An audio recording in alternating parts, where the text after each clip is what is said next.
Alhamdulillahirabbil alamin wassalatu wassalamu ala asyrafil anbiya'i wal mursalin wa ala alihi wa sahbihi ajma'in. Subhanaka la ilma lana illa ma 'allamtana innaka antal alimul hakim. Rabbi shrah li sadri wa yassir li amri wahlul 'uqdatam min lisani yafqahu qawli. Rabbi yassir wa la tu'assir wa tammim bil khair. Amma ba'd. Para hadirin yang dirahmati sekalian, alhamdulillah kita syukur pada Allah kerana sekali lagi pada saat yang baik ini kita diberi kesempatan oleh Allah untuk kita meneruskan pengajian kita dalam membicarakan tentang mengenai nilai diri kita adalah syurga di sisi Allah Subhanahu wa taala. Maksudnya tajuk yang kita berhenti dalam perbincangan kita ni ialah kita cerita tentang mengenai bagaimana hidup kita asalnya kita daripada yang disebut dengan syurga Allah. Asalnya itu Nabi Adam AS. Nabi Adam AS ini sendiri asal dia datang daripada syurga, kemudian kita pun mesti kembali balik kepada syurga Allah. Maksudnya pada diri kita segala apa yang kita buat ini pastikan syurga itu tidak terlepas daripada matlamat dalam hidup kita. Kita nak berkeluarga, pastikan keluarga kita ke syurga Allah. Kita nak bermasyarakat, pastikan masyarakat kita ke syurga Allah. Dan kita nak berekonomi, bernegara, berpolitik dan segala apa benda dalam hidup kita, pastikan diri kita ni sampai nilai kita ke syurga Allah. Jika kita tidak mampu sampai ke syurga, maknanya hilanglah nilai dalam hidup pada diri kita. Kalau sekiranya kita tidak berusaha untuk dapatkan syurga Allah, maka rugilah dengan kehidupan yang Allah bagi pada diri kita ini. Dalam kehidupan kita, kita sia-siakan peluang yang Allah kurniakan pada diri kita. Sesungguhnya dunia dengan segala yang ada di dalamnya termasuk emas dan perak, kedudukan, bangunan dan istananya tidaklah layak untuk ditangisi. Segala apa yang ada di atas dunia ni, kalaupun kita hilang emas, tak payah nak menangis dah. Tambah emas pula, emas Zulian misal contohnya, lagi tak payah menangis. Kerana nilai pada kitanya tak bernilai langsung pada kitanya. Kemudian perak pada diri kita pun tak ada apa nilainya. Kedudukan kita, sekiranya satu ketika dahulu orang pernah sanjung kita, orang pernah muliakan kita, hari ini tiba-tiba tidak ada kedudukan yang ada pada kita, maka kamu tak perlu tangisi kedudukan kamu, bangunan dan istananya, rumah kita dan seumpamanya, maka kita tak perlu ditangisi tentang perkara demikian. Diriwayatkan oleh Imam At-Tirmizi bahawa Rasulullah sallallahu alaihi wasallam bersabda, "Ad-dunya mal'unatun." Rasulullah SAW sebut, dunia ni semua terkeji ataupun terlaknat. Dunia ni tidak ada nilai langsung. Semuanya nilai dunia ini mal'unun ma fiha. Semua yang ada atas dunia ni tak ada nilai langsung. Dan mal'un, terkeji di sisinya. Tidak apa yang bernilai. Illa zikrillah, kecuali yang bernilai atas dunia ni kerana mengingati Allah je. Tatkala mana boleh rumah yang boleh ingat pada Allah, bernilailah kita. Emas perak yang boleh ingatkan kita pada Allah, bernilailah emas perak tersebut, kerana dia menumpang dengan ingat pada Allah. Ataupun apa saja kedudukan kita yang ada pada diri kita, jawatan kita yang boleh ingat pada Allah, maka bernilailah jawatan yang ada pada kita. Tapi kalau sekiranya tidak ada tersebut, rugi terus. Wa ma walahu wa aliman wa muta'alliman. Dan selain daripada itu juga, yang ada nilai sikit atas dunia ni lagi apa dia? Rasulullah SAW sebut, orang yang ada ilmu dan orang yang hidup mahu belajar, kata Rasulullah SAW. Ni je yang menilai. Ada 3 benda ni je yang menilai atas dunia. Rasulullah SAW sebut yang menilai atas dunia ni yang lain semua keji, semua tak ada nilai. Yang bernilai orang yang ingat pada Allah, bernilailah. Maknanya kalau kematian kita dalam keadaan tak ingat pada Allah, tak ada nilai langsung. Satu, cuba perhati orang yang alim yang meninggal dunia. Kan semua orang yang menangis, orang yang merasakan kehilangan. Tapi cuba perampak yang mati. Perampak yang mati tu kita tengok tak ada nilai langsung. Elok pun mati. Lama dah berdoa nak suruh mati kita sebut. Maknanya orang yang tak ada nilai, orang yang tak ada agama, kalau dia mati ni tak ada nilai. Suatu ketika dahulu dia ada pangkat, misal contohnya. Kemudian dia mati. Apabila dia mati, cuba tengok siapa yang nak mengiringi mayat dia.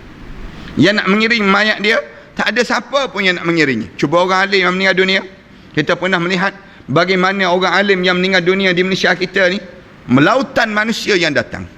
Lautan manusia yang datang. Punca apa dia? Punca kealiman dia dan kewarakan dia dan dirasai kehilangan padanya. Kita baca dan kita tengok dalam sejarah bagaimana yang berlaku kepada Allah yarham apa dia? Allah yarham Ustaz Fadil Nur. Di antara manusia yang lautan yang datang. Kita boleh tengok bagaimana yang datang kepada yang disebut dengan Allah yarham Ishaq Baharum, Datuk Ishaq Baharum. 2 kali semayang jenazah untuknya. Berapa ramai orang yang datang. Ni contoh-contoh orang yang alim. Cuba tengok dalam sejarah orang yang meninggal dunia yang tidak alim. Dan anda tak nak sebutlah orang tersebut. Cuba kita tengok, tak ada orang pun nak datang. Walaupun dia pernah menjadi seorang pembesar di muka bumi ni. Walaupun dia dikenali sebelum daripada ni. Tapi tak ada nilai. Kenapa dia? Tak ada nilai pada dia. Mal'unatun. Kerana dunia ni tak ada nilai. Tidak ada nilai kata Rasulullah kecuali kamu ada ilmu. Bila kamu ada ilmu, kamu bernilai terus. Ataupun hidup kamu sentiasa nak belajar. Orang yang nak belajar pun dia meninggal dunia. Guru-guru dia akan cari. Akan pergi, akan usaha untuk doakan pada diri dia. Kenapa? Kerana nilai yang ada pada diri dia ni sendiri. Dunia dan kekayaan itu sebenarnya tidak layak, tidak lebih daripada barang amanah.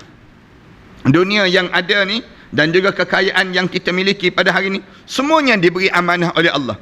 Demikianlah yang dikatakan oleh Labid, harta dan keluarga hanyalah amanah. Pada suatu hari nanti, amanah itu pasti akan dikembalikan. Maknanya dalam hidup kita ni, semuanya barang pinjaman seketika saja. Allah bagi sekejap saja. Dengan Allah bagi sekejap ni, lepas pada ni, Allah minta pulangkan balik. Dan balikkan semula kepada Allah Subhanahu Wa Taala barang yang kita pinjam tersebut. Amanah dipanggil. Rumah kita yang ada ni amanah. Kemudian jawatan yang kita ada ni amanah. Kemudian keluarga kita macam mana pun cerdik amanah. Satu benda yang Allah bagi amanah seketika saja. Sekejap je, lepas pada ni kita akan pulangkan balik pada Allah. Dan kita sendiri akan balik menghadap depan Allah dalam keadaan kita seorang-seorang yang tak bawa kekayaan yang kita miliki pada hari ini. Orang kita kan sibuk kumpul harta benda. Amalan tak nak sibuk kumpul. Amalan pada kita tak sibuk. Sibuk mengumpul barang yang dia kena tinggal. Barang yang dia kena bawa dia tak sibuk. Kan pelik tu. Logiknya tak logik lah. Kalau hidup pagi-pagi tu, berapa ramai orang yang bangun pagi terkejut. Kejut kenapa? Allah lewat dah 7.30 dia sebut. Ni nak pergi kerja ni lewat. Masuk pukul 8.30. Dah terkejar-kejar dah dia. Dia tak pernah terkejut. Dia bangun 7.30 tak sembahyang subuh lagi. Dia tak terkejut yang demikian. Sepatutnya yang dia terkejut, Allah 7.30 dah subuh kat mana? Terkejut pada diri patutnya demikian. Tak. Kenapa? Dia hidup, dia nampak dunia itu bernilai. Dia tak nampak yang akhirat itu yang lebih besar dalam nilai hidup mereka. Orang kita ni dia tengok tiap-tiap hari orang mati. Orang mati itu tiap-tiap hari ada orang mati. Orang meninggal dunia. Dan apabila orang mati, cuba perhati. Bawa tak harta benda? Tak bawa. Pangkat dia bawa? Tak bawa. Jawatan dia bawa? Tak bawa. Kehebatan dia bawa? Tak bawa. Yang dia bawa apa dia? Amalan untuk dihadapkan di hadapan Allah. Mati macam mana pun dia glamour atas dunia. Bagaimanapun dia hebat atas dunia, bagaimanapun besar jawatan dia, banyak mana pun harta benda dia, yang dia hadap di hadapan Allah, amalan dia untuk ditunjukkan di hadapan Allah Subhanahu Wa Taala. Tu pun kita sebut berulang kali, buat tak erti je di kalangan kita. Sibuk mengejar. Yang ni Allah Subhanahu Wa Taala sebut, alhaakumut takatsur hatta zurtumul maqabir. Sibuknya kamu, alhaakumut takatsur. Sia-sialah kamu kerana sibuk memperbanyakkan di atas dunia. Jawatan sampai dia tak ingat. Ada seorang hamba Allah, dia sampai tak ingat dah jawatan dia banyak sangat. Ada seorang hamba Allah, bila anda pergi berjumpa dengan dia, bagi tahu pada dia, tuan, tanah tuan ni kat sini ni, kami nak beli tanah tuan, boleh tak? Tanah saya, ada ke tanah saya kat sini? Dia tak ingat tanah dia banyak sangat.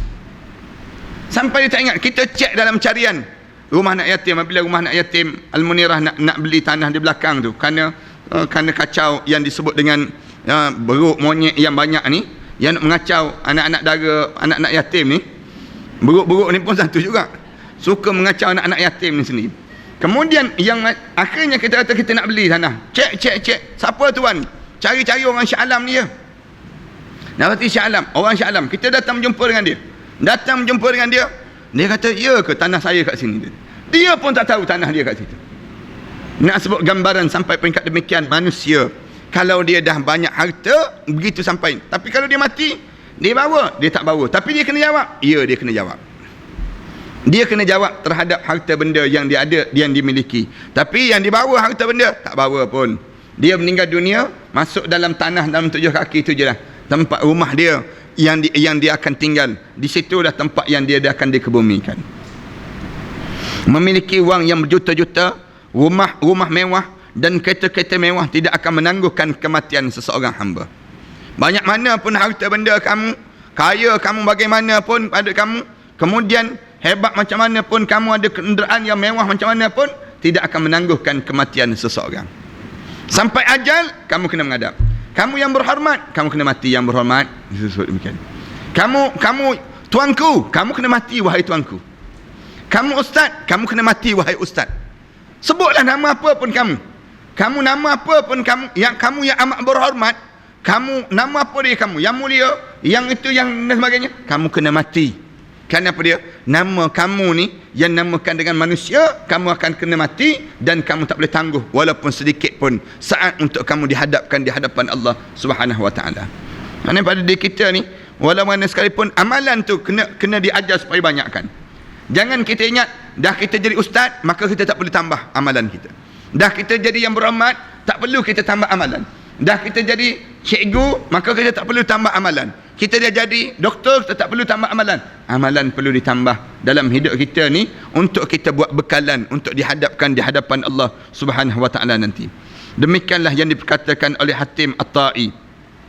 Semua kekayaan tidak akan bermanfaat sedikit pun bagi seorang pemuda jika satu saat nafasnya sudah tersengal-sengal di tenggorokan dan dadanya sudah menyesak di nyawanya ini sendiri. Maknanya dah tak ada bernilai lagi. Harta benda kamu banyak mana pun kamu nak sebut, laula akhartani ila ajalin qarib. Ya Allah, boleh nak kamu tangguhkan aku ni, jangan bagi mati dulu. Jangan mati. Harta banyak ni. Nak buat apa harta banyak ni? Fa as-saddaqa wa akum minas salihin. Nak bersedekah dan nak menjadi hamba Allah yang saleh. Bernilai hidup di waktu itu? Tak bernilai dah pada diri kitanya di saat itu sendiri. Satu, kita kena jelas matlamat hidup dan kena sentiasa sebut tentang syurga Allah dalam rumah tangga kita.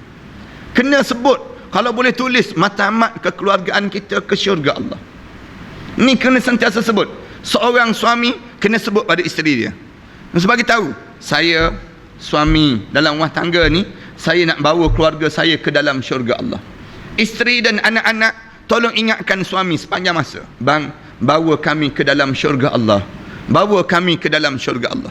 Manakala pemimpin sentiasa sebut pada rakyat dia, pasti saya akan memastikan kalian semua, rakyat ini, untuk masuk dalam syurga Allah Subhanahu wa taala. Manakala rakyat sentiasa sebut pada pemimpin, wahai pemimpin, kamu kena pastikan kami masuk dalam syurga Allah Subhanahu wa taala. Apabila kami memilih kamu untuk menjadi pemimpin kami, kamu kena bersedia untuk membawa kami ke syurga Allah Subhanahu wa taala. Ini benda-benda yang macam ni kena faham dalam hidup kita. Sentiasa diingatkan syurga, diingatkan tentang syurga, ganjaran syurga yang Allah sediakan ini, yang menyebabkan kita tak rasa sesak dengan nilai dunia. Dunia ni tak rasa bimbang langsung. Tak dapat dunia tak apa, tak dapat akhirat tu yang bahaya. Dunia kalau tak dapat pun, kita dah hidup di dunia. Tapi kalau tak dapat akhirat, kan menyesal kita tak sudah. Yang kerana hidup ini bukan untuk dunia, hidup ini untuk ke akhirat. Sebab tu mulut kita sentiasa sebut, Allahumma la insya illa insyal akhirah. Ya Allah, aku ni tak nak hidup kecuali kehidupan yang bernilai di akhirat nanti, ya Allah. Kehidupan yang bernilai di akhirat, bukan kehidupan bernilai di dunia. Kalaupun kita tak mulia di dunia, orang tak kenal, tak glamour, tak ada jawatan, tak ada kedudukan, tak ada orang kenal kita, muka tak pernah masuk YouTube, senang kita ni. Maknanya dalam hidup kita ni, tak ada pun orang kenal kita, tak ada masalah. Yang penting apa dia? Allah tu, malaikat itu menjadi keutamaan dalam kehidupan kita. Jangan sampai malaikat tak kenal muka kita dan malaikat mencemuh nama kita. Na'udzubillah min dzalik. Oleh sebab itulah ahli hikmah mengatakan, hargailah sesuatu sesuai dengan harganya, kerana sesungguhnya dunia dan apa yang ada di dalamnya tidak sepadan dengan jiwa seorang mukmin. Nak menghargai nilai dunia ni, kamu harga berpada-padalah, padan-padanlah pada diri kamu. Kerana apa dia? Kalau kamu nak menghargai dunia, tak padan pada diri kamu sebagai seorang mukmin. Mukmin itu lebih bernilai daripada dunia. Mukmin, Rasulullah SAW sebut, kalaulah dunia ni bernilai, dunia ni bernilai di sisi Allah, nescaya Allah tak bagi minum seteguk pun air untuk orang kafir. Tapi di sisi Allah, nilai dunia ni apa dia? Sebesar sayap nyamuk, sebelah sayap nyamuk itu je. Ada nilai ke sayap nyamuk? Tak ada nilai langsung. Nak sebutnya gambaran bagaimana tak ada nilai langsung, nilai dunia. Habis yang kamu terkejar-kejar, orang kita yang terkejar-kejar ni, terkejar dalam hidup, cari kejar dunia, kejar jawatan, nak pada kedudukan dan sebagainya. Mati tak bawa-bawa pun benda yang tak ada nilai langsung dalam kehidupan ini sendiri. Sedar-sedar mati dalam kubur tak boleh baca Quran, masuk dalam kubur tak boleh baca Quran.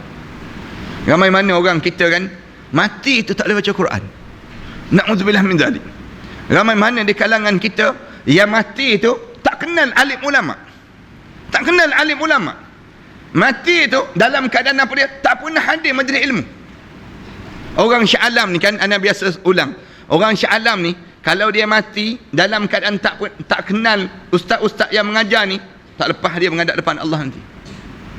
Masuk je dalam kubur. Malaikat tanya, Ustaz Ahmad Dasuki kenal misal contohnya. Ustaz Ahmad Dasuki, ustaz mana dia tanya?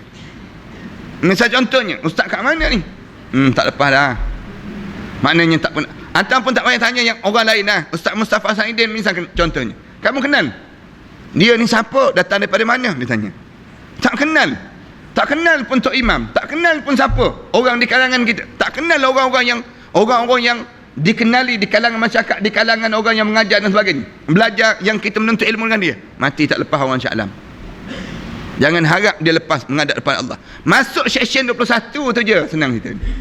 Masuk kampung tu je dia tak bergerak dah. Tak boleh nak jawab dah di depan Allah. Dah lah kawasan tu jauh daripada orang. Kawasan tanah kubur tu kan jauh daripada orang. Siapa yang datang nak ziarah kubur tu? Kemudian lepas pada tu duduk pula sebelah kubur Cina pula macam contoh. Nak sebut semua ni kesengsaraan dipanggil. Gambaran kesengsaraan yang berlaku. Kena fikir kot, tukar kawasan tanah kubur tu biar dekat-dekat sikit dengan kawasan orang ramai. Supaya apa dia? Supaya senang kita nak baca doa, senang nak ziarah, biar orang Shah Alam ni sentiasa ingat pada mati. Kalau boleh buat kubur di kawasan Raubau tu senang kita ni. Maknanya supaya apa dia? Supaya orang tiap kali mana sampai Raubau tengok nampak kubur. Orang pun teringat akhirat Allah, senang ceritanya. Kawasan biar senang sikit. Ni Raubau besar-besar tak bunga je, tak aci langsung dia panggil. Maknanya kita letak kawasan kubur tu supaya apa dia? Supaya orang ingat pada mahsyar, suasana akhirat Allah Subhanahu wa taala. Ni letak jauh daripada kawasan penempatan. Siapa nak ziarah? Orang alim yang ziarah kubur, semua penduduk kubur tu akan rasa seronok. Ni biasa kat masjid. Tapi iyalah kalau kawasan masjid pun takut nanti tak boleh membesarkan kawasan masjid. Tapi tak apalah, tapi letak biar kawasan tu, kawasan di Seksyen 7 ni, kalau ada kawasan taman, sebelah taman tu kawasan kubur sebenarnya. Biar lepas pada ni biar orang teringat. Nak pergi taman pun teringat pada kubur, teringat pada akhirat dan sebagainya. Ni kadang-kadang kita sengaja letak kubur jauh-jauh daripada orang. Dan akhirnya kita tak ingat pada akhirat Allah. Kita nak suruh ingat pada akhirat Allah. Kita yang hidup nak pergi pun menyeramkan. Apatah lagi orang yang dah meninggal dunia. Kalau kita boleh berbicara dengan orang dalam kubur yang meninggal dunia Seksyen 21 tu, kita boleh tahu bagaimana seramnya mereka. Kita nak pergi seorang-seorang pun seram. Tak percaya cuba try malam ni nak tengok. Nak sebutnya pergi seorang-seorang tengah-tengah malam pukul 12 malam pergi ke kawasan kubur tu. Meremang bulu roma tak kena gaya ni. Nak sebutnya gambaran nak ingat pada akhirat Allah ni terlalu sukar dalam hidup seseorang. Sebab tu kita ni jangan sibuk sangat dengan urusan dunia sehingga terlupa akhirat Allah. Ana biasa pesan van jenazah tu malam-malam mesti bergerak. Tak ada orang meninggal dunia bergerak je. Pasang van jenazah tu, pasang apa dia?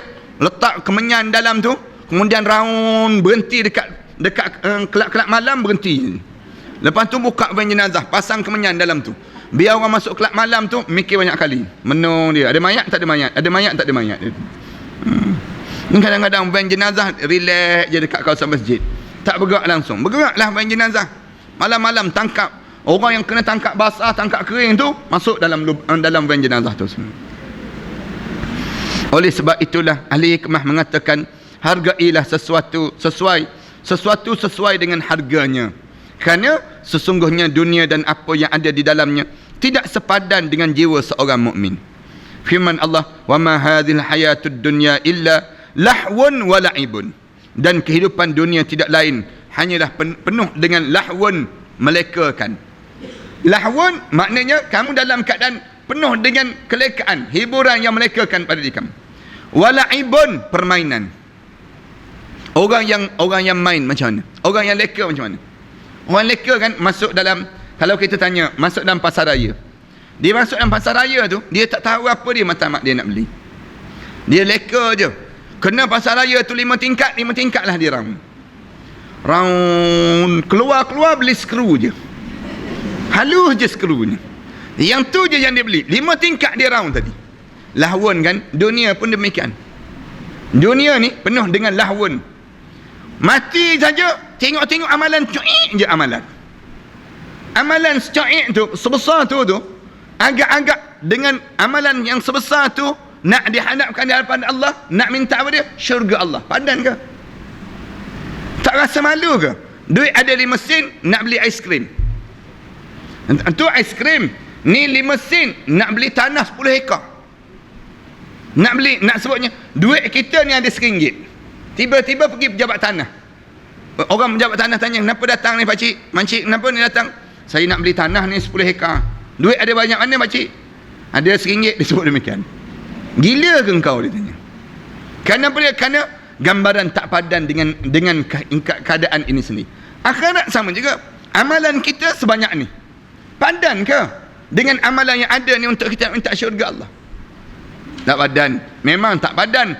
Tapi kita kata, betul lah ustaz, memang tak padan pun nak masuk dengan amalan. Kerana amalan kita masuk syurga bukan dengan amalan. Kita masuk dengan kerahmatan Allah dalam syurga. Tapi Allah nak bagi rahmat pun, Allah tengok juga muka kita. Nak tengok muka kita tu padan. Orang ni berapa banyak? Orang lain yang lebih taat daripada kamu. Orang lain sampai tak hidup ni tak kira lagi tentang nilai harta benda. Tak ada lagi hidup dia, nilai dia akhirat dia. Dapat duit derma, dapat ada masa zikir, ada ingat pada Allah, ruang tidur pun terkejut bimbang kalau dia mati dalam tidur dia. Kemudian orang lain tu kita boleh tengok esakan tangisan, bengkak mata-mata. Kerana apa dia? Menangis kerana taat pada perintah Allah. Manakala kita tak menangis kerana tak dapat bonus ada, menangis kerana tak dapat duit ada, menangis tak balik kampung ada, menangis kerana ingat pada Allah. Ada sama dengan mereka? Jauh panggang daripada api kitanya. Satu anak tegur sikit dalam Facebook, anak tegur apabila bekas ketua polis negara labelkan Tuan Guru ni Abdul Aziz sebagai bapa KP Malaysia, dia panggil bapa KP Malaysia. Dia tulis dan keluar dalam surat khabar NST semalam. Boleh disebut demikian. Kamu dengan Tuan Guru ni Abdul Aziz ni, kalau kita tengok jarak dia jauh bagaikan langit dan bumi. Tengok dengan keadaan kita boleh kata orang ni bapa KP, kamu tu siapa? Dengan nilaian ilmu jauh dah. Orang yang hidup Allah, kalau para hadirin sekalian kalau ada para hadirin sekalian belajar dan para hadirin sekalian ambil ada kesempatan, cuba tengok ilmu dia dengan ilmu orang ni. Duduk sekejap je belajar, kita tahu dah jarak di antara langit dan bumi. Dipanggil demikian. Tapi ada orang boleh tuduh ni bapa KP Malaysia, dia sebut demikian. Boleh sebut demikian. Anda tak tahulah. Satu, dalam Islam jangan kapikan orang. Jangan mudah-mudah nak kufurkan orang, jangan. Anak tulis dalam Walanang kata, diam jahil itu lebih mulia daripada bercakapnya si jahil. Diam orang jahil lebih berpahala daripada bercakapnya orang yang jahil. Kamu diam orang jahil lebih berpahala berbanding daripada orang alim. Orang alim dia bercakap dapat pahala, manakala orang jahil kalau dia bercakap dapat dosa. Nak sebutnya sampai peringkat demikian. Nilai hidup kita ni, kita kena nilai di antara kita dengan akhirat Allah. Ya, waktu mana kamu jadi ketua polis, boleh jadi orang hormat kepada kamu. Tapi kamu tak jadi ketua polis, orang hormat tak ada dah. Manakala guru, tuan guru, orang yang alim ini, dia lagi mana dia hidup, orang akan hormat berdasar pada ilmu dia. Dia tak ada tempoh pencin dan tidak ada tempoh yang namakan berhenti dan sebagainya. Habis nak beza jauh lah jarak, dia panggil demikian. Ini nak sebut sampai peringkat demikian. Macam-macam gaya manusia ni. Orang panggil dalam, yalah kita ni berpada-pada lah. Kalau kita nak tuduh orang, nak kata pada orang pun, ni sampai peringkat hilang boleh tuduh orang kafir. Bukan kafir biasa, bapa kafir pula tu. Bapak kafir se-Malaysia dipanggil demikian. Dia boleh sampai peringkat demikian. Allahu Akbar. Rasulullah kata siapa yang kafirkan orang, salah seorang mesti jadi kafir. Salah seorang mesti jatuh kafir. Maknanya yang tuduh tu, kalau dia kata orang ni kafir, kalau orang ni tak kafir, dia kafir.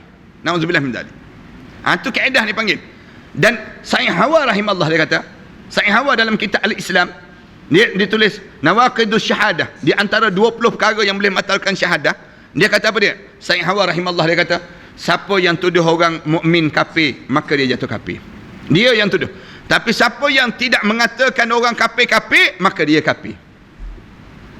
Orang tu kafir, tapi kita kata tak, mukmin dia ni mukmin soleh kita sebut. Tiba-tiba kita tak kata dia kafir.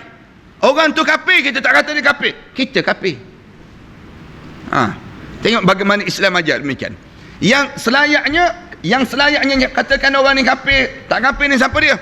Yang namakan dengan orang yang tahu tentang siapa yang namakan dengan nawaqidus syahadah, yang boleh terbatalnya syahadah seseorang.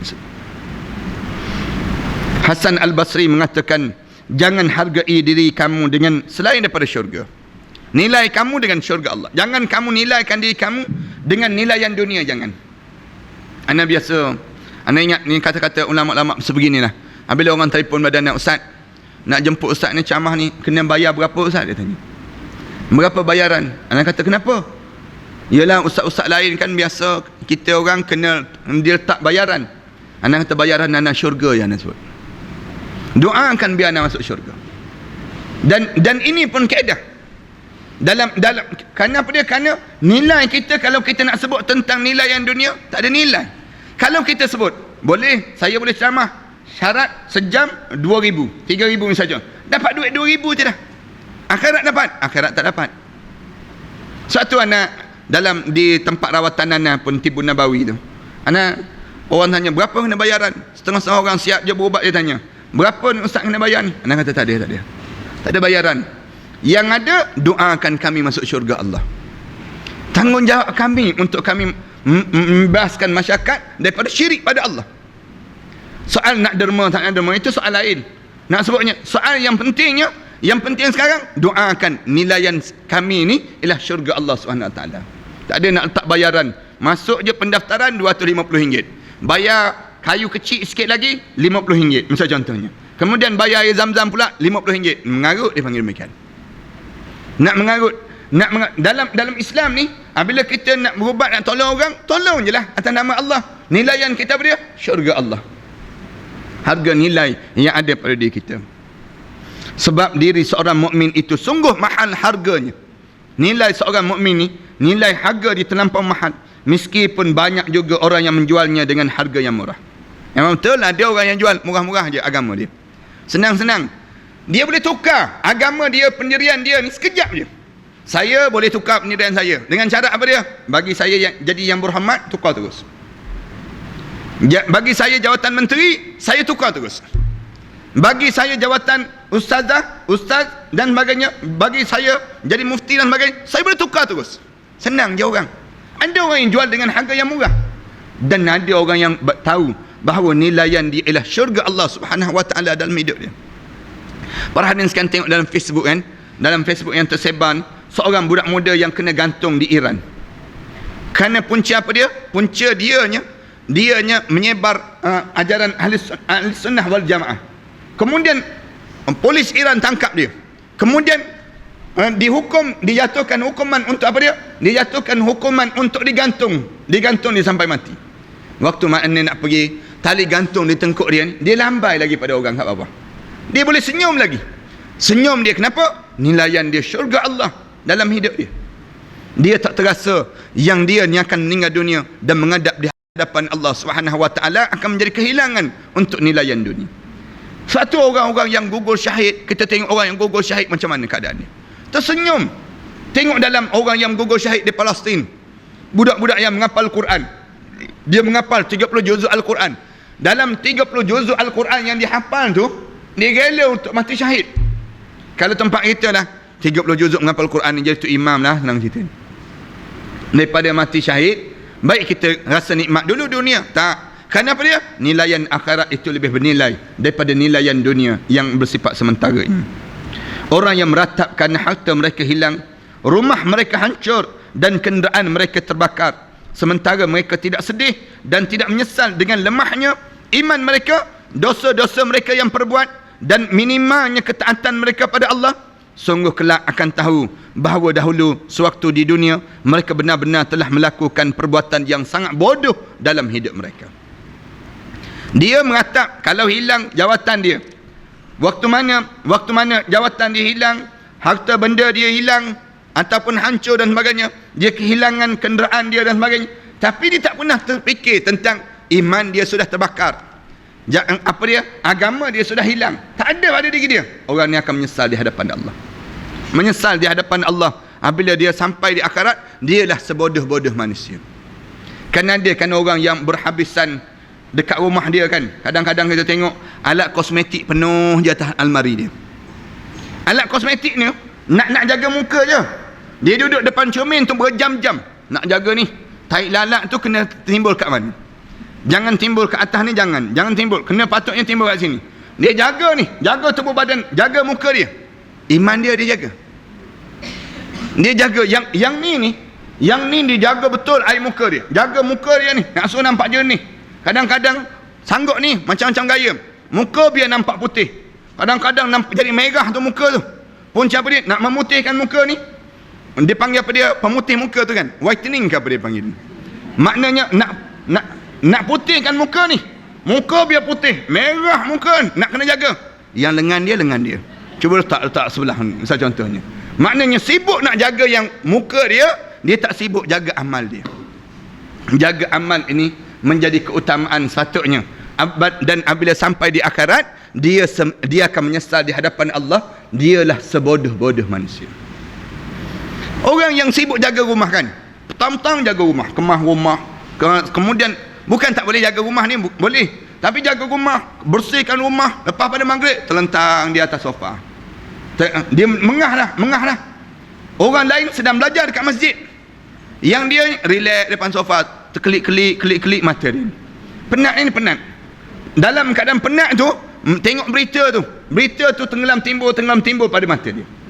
Nak sebutnya gambaran kepenatan dia. Yang orang lain sedang sibuk belajar dekat majlis ilmu, yang dia duduk relax kat rumah. Di akhirat tunggu dia. Dia menyesal tak sudah. Allah menyesalnya aku. Kenapa dia? Orang lain semua berkejaran untuk mentaati perintah Allah, tiba-tiba aku tak mentaati perintah Allah. Kita ni kan dengar azan subuh, dah dengar dah, tak bangun, rela bertahan atas katil, mempertahankan kekatilan dia ni begini. Yang jenis jaga katil dia, duduk jaga, tak bangun lagi. Azan subuh dah, kita bangun dah, patut pergi masjid sembahyang berjemaah di surau, di masjid dan sebagainya, tapi kita biarkan tahan sampai di akhirat menyesal kita. Menyesal, apalah salah aku bangun sekejap je, bukannya susah sangat pun. Nak pergi sembahyang 2 rakaat juga, kat rumah pun 2 rakaat, kat masjid pun 2 rakaat juga. Tapi beza kat rumah 2 rakaat dengan kat rumah di masjid, beza terus. Maknanya gambaran apa dia? Ruginya kita. Orang yang kawasan ini, dia tengok orang datang belajar ni, datang majlis ilmu, dia relax je kat rumah, mandang je. Pergi kuliah ke? Dia tanya. Kita jawab. Okay, salam ustaz ya? Dia tanya. Dia sebut demikian. Rasa nak pelepuk je atas muka dia. Rasa dipanggil demikian. Dia relax ni kat rumah ni, relax masa ni. Tunggu di akhirat nanti dia menyesal. Allah, aku ni kalau pergi belajar kejap je, susah apa, bukan lama sangat pun. Ustaz pun sampai lewat, bukan awal dulu. Kemudian maknanya dia boleh tahu, kalau dia bertahan sikit je, bukannya lama sangat pun. Nak bertahan sikit tu pun tak boleh ni, dia menyesal, rasa kebodohan dengan hidup di atas dunia. Sayang orang kita kan, mengejar benda yang tak sepatut dikejar. Patutnya mengejar yang benda yang patut dikejar. Mengejar satu benda yang tak sepatut dikejar ini menjadikan kebodohan dalam kehidupan. Kita jadi bodoh terus dalam nilai kita demikian. Di satu sisi mereka meratapi semua hal yang sebenarnya tidak perlu mereka ratapi. Nak meratap apa benda yang tak perlu kamu ratap? Kamu menangis kerana kamu tidak diangkat jawatan kamu. Kamu menangis buat apa? Sedangkan benda yang tak sepatut kamu meratap pada diri kamu. Benda yang tak sepatut. Ataupun kita menangis dengan kegagalan hidup, kekecewaan hidup dan sebagainya. Kita tak tahu yang kita sedang dapat pahala yang Allah sediakan untuk diri kita. Kadang-kadang kan berapa ramai kan orang yang dia menangis, keluar-keluar tengok selipar dia hilang, nangis dia, baru je beli, hilang dah dia sebut. Dan dia mengungkit-ungkit, dia sebut, aku tak halal dunia akhirat. Tak halal dunia akhirat, pencuri selipar tu misal contohnya. Dia dah marah dah pada orang tersebut, dia dah hilang dua-dua pada diri dia hilang, selipar dia hilang, pahala dia pun hilang. Dalam hidup kita ni, biar hilang barang, jangan hilang pahala. Biar kita hilang barang tak apalah, pahala tu jangan hilang. Ni barang pun hilang, pahala pun hilang. Yang lebih dahsyat, datangnya dosa. Yang lebih dahsyat, datangnya dosa dengan apa yang berlaku dalam hidup kita. Kan rugi dia panggil demikian. Ya, kadang-kadang ada satu saat yang kita rasa geram, tak puas hati dan sebagainya. Kita nak pada satu benda yang kita sayangi itu dapat kembali. Tak. Ada ketika Allah menjadikan pada diri kita barang yang kita sayangi dan kita harga itu hilang pada diri kita, dan Allah nak tengok pada diri kita setakat mana kita boleh bertahan dengan ujian yang Allah jadikan ini. Allah nak bagi pahala, Allah jadikan demikian. Allah jadikan pada diri kita untuk kita tahan dan kita bertahan. Sedangkan di sisi lain mereka tidak meratapi semua hal yang sebenarnya yang patutnya mereka ratapi dalam hidup. Sisi lain yang patut mereka ratapi apa dia? Bimbang. Patutnya kita kena rasa menangis. Kenapa? Anak kita belum lagi tutup aurat. Menangis kalau mana kita melihat anak-anak kita terangkak-rangkak lagi membaca Al-Quran. Kita rasa bimbang dalam hidup kita dengan apa dia? Keadaan rumah tangga kita yang belum bersedia lagi menghadap depan Allah. Kena rasa yang berdebar yang ni. Jangan nak berdebar tentang urusan dunia. Orang kita kan berdebar tentang urusan dunia. Kalau anak nak kahwin, berdebar sebulan. Dia tak fikir yang dia kena berdebar kalau dia nak mati tu macam mana. Kenapa tak berdebar yang dia nak mati? Umur kita dah sampai sekarang berapa tahun? 50 tahun, 60 tahun. 60 tahun ni, berapa lama lagi kita boleh bertahan dalam hidup itu? Dalam keadaan kita tak mampu bertahan ni, tiba-tiba kita masih lagi meratapi dunia. Kan rugi kita. Patutnya kita kata, kenapalah ya Allah, aku ni susah sangat nak bangun tahajud malam. Ya Allah, kenapalah ya Allah, aku ni payah sangat nak derma di jalan kamu ya Allah. Kita kena meratapi pada diri kita. Kenapalah ya Allah, aku ni nak angkat tangan doa sikit pada kamu pun susah ya Allah. Kenapalah ya Allah, anak-anak aku ni suka sangat untuk sujud pada kamu ya Allah. Kita boleh sebut benda demikian ni, barulah kita akan merasa bernilainya hidup dalam kehidupan kita ini sendiri. Inna haula yuhibbunal ajilah. Mereka ni semua ni, orang kafir ni menyukai kehidupan dunia ajilah. Hidup dunia ni hidup yang ajilah, yang segera datang. Maknanya orang kafir ni semua nak benda yang nampak aja. Yang tak nampak mereka tak nak. Kemudian wayadharuna wara'ahum yawman thaqila, dan mereka membiarkan hari perjalanan kesudahan mereka pada hari yang amat berat yang namakan dengan pada mahsyar nanti. Mereka biarkan saat yang menghadap depan Allah, yang ni biarkan. Manakala yang kehidupan dunia inilah yang mereka segerakan, berkejaran mereka untuk dapat dunia, tak berkejaran untuk mendapatkan akhirat Allah. Kita jangan jadi macam mereka. Bezakan pakaian kita dengan pakaian orang kafir, beza. Makanan kita dengan makanan orang kafir, beza. Kemudian kehidupan kita dengan kehidupan orang kafir kena beza. Beza segala-galanya. Kenapa dia? Kerana kita hidup untuk akhirat, kita tak hidup untuk dunia. Satu, syurga menjadi matlamat dalam hidup kita. Nilai kita, nilai syurga yang Allah tentukan dalam kehidupan kita seharian. Kita berhenti setakat ni, insya-Allah kita sambung dalam cinta sejati dalam perbincangan kita pada akan datang nanti insya-Allah. Sallallahu alaihi wasallam Muhammad wa ala alihi wa sahbihi wasallam walhamdulillahirabbil alamin.